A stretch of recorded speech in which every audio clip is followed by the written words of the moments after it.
Okay, ngayon pa rin natin bubuksan tong Swiss Miss Body natin na dark chocolate, guys, no? At wala na pa tumpik-tumpik pa. Buksan na kagad natin yan dahil kitang-kita naman siya dyan sa bintana niya.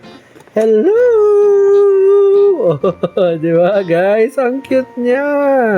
Tasa siya ng dark chocolate na Swiss Miss. Tapos ito yung ano niya, yung drink niya, na dark chocolate flavor, just add water, made from premium imported ingredients. Wow, grabe naman yun, no?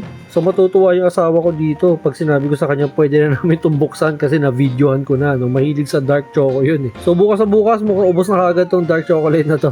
Pero ayan, nandito pa rin syempre yung ating cute na souvenir. Tatawagin natin siyang Coco Boy.